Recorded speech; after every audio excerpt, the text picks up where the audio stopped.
క్లాస్లో December prelims mains కొత్త class start అవుతుంది. ఈ నెంబర్కి కాల్ చేసి రిజిస్టర్ అవ్వండి. లిమిటెడ్ సీట్సే ఉన్నాయి.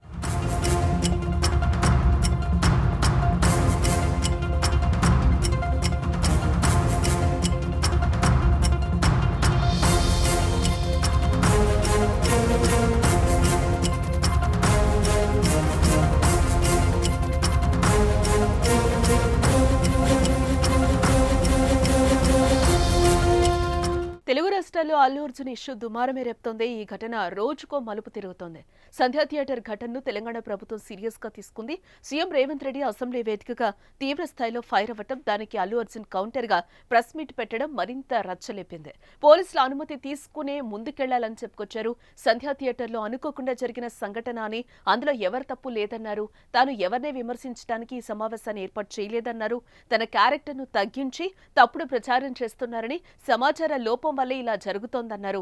తెలుగువారు గర్వించే సినిమాలు తీయాలని తాను అనుకుంటున్నారని, పుష్ప 2 సినిమా కోసం 3 సంవత్సరాలు కష్టపడ్డామని, తెలుగుడి సత్తా ప్రపంచవ్యాప్తంగా చాటాలని చూస్తున్నానన్నారు. అయితే ఇటువంటి సమయంలోనే తనను కిందకు లాగేయాలని ప్రయత్నిస్తున్నారంటూ సంచలన ఆరోపణలు చేశారు. ప్రస్తుతం అల్లు అర్జున్ చేసిన ఏ వ్యాఖ్యలపై సామాజిక మాధ్యమాల్లో చర్చ జరుగుతోంది.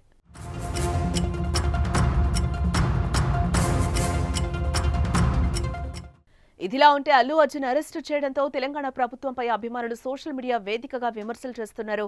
సీఎంపై అనుచిత వ్యాఖ్యలతో పోస్టులు చేస్తున్నారు. ఇదే విషయాన్ని రేవంత్ రెడ్డి సైతం అసెంబ్లీలో చెప్పారు.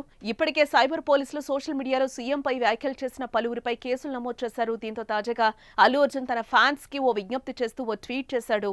సోషల్ మీడియాలోనూ బయట కూడా బాధ్యతాయుతంగా వ్యవహరించాలని కోరారు. ఫ్యాన్స్ తమ అభిప్రాయాలను బాధ్యతాయుతంగా వ్యక్తపరచాలని, ఎవరిని వ్యక్తిగతంగా కించపరచొద్దని సూచించారు. ఫ్యాన్స్ ముసుగులో ఫేక్ ప్రొఫైల్స్ తో పోస్టులు చేసే వారిపై చర్యలు తీసుకుంటామన్నారు. అలాగే నెగిటివ్ పోస్టులు వేస్తున్న వారికి దూరంగా ఉండాలని అల్లు అర్జున్ విజ్ఞప్తి చేశారు. దీంతో బన్నీ ట్వీట్ ఇప్పుడు వైరల్ గా మారింది.